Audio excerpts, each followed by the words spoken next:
మళ్లీ అధికారంలోకి వస్తామని రేవంత్ రెడ్డి పగటి కలలు కంటున్నారని, వచ్చే ఎన్నికల్లో ప్రధాన ప్రతిపక్ష హోదా సైతం దక్కదని మాజీ మంత్రి హరీష్ రావు అన్నారు.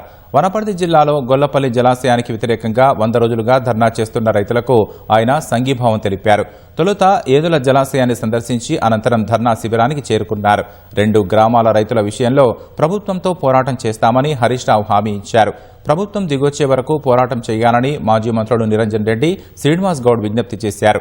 రాష్ట్రంలో 6 గ్యారంటీలు అమలు చేయలేని రేవంత్ కేరళం వాళ్లను తెలంగాణకొచ్చి చూడమంటున్నారని ఎద్దేవా చేశారు. 80% పూర్తయింది. గ్రీన్ టనళ్లు పూర్తయినాయి, పంప్ హౌజులు పూర్తయినాయి, రిజర్వాయర్లు పూర్తయినాయి. ప్యాకేజ్ 3లో 30 లక్షల క్యూబిక్ మీటర్ల మట్టి తీయడానికి 3 ఏళ్లు పడుతుందా? బీఆర్ఎస్ ఉండుంటే ఈ పాటికి ఏదులా కరువైన వట్టం కృష్ణా జలాలతో కలకలలాడిపోయి ఉండేది. గొల్లపల్లి రిజర్వాయర్ అవసరం లేదు, ఏదుల నుంచే నీళ్లు బారుతాయని ఆనాటి ప్రభుత్వం నిర్ణయం తీసుకున్నది. ఆ 2 గ్రామాల రైతుల విషయంలో తప్పకుండా ప్రభుత్వంతో పోరాటం, మీ భూములు కాపాడతాం, మీకు న్యాయం జరిగేటట్టు బీఆర్ఎస్ పార్టీ మీకు అండగా నిలుస్తుంది.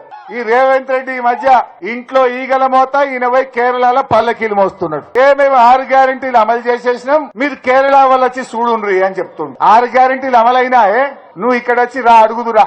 100 రోజుల్లో 6 గ్యారంటీలు బయటకు వస్తాయన్నావు బిడ్డ, 900 రోజులైంది, ఎందుకు బయటకు వస్తలేవని ఇలా అడుగుతా ఉన్నాం నిన్ను. అరే కొత్త వచ్చులు లేదు కానీ ఉన్నాయి కూడా వీక్తున్నాడు. మక్కలు కొనే తెలివి కూడా లేదు రేవంత్ రెడ్డికి. ఏమనంటే కేసులు పెడుతున్నారు మన మీద. కేసులకు భయపడతారా మీరు?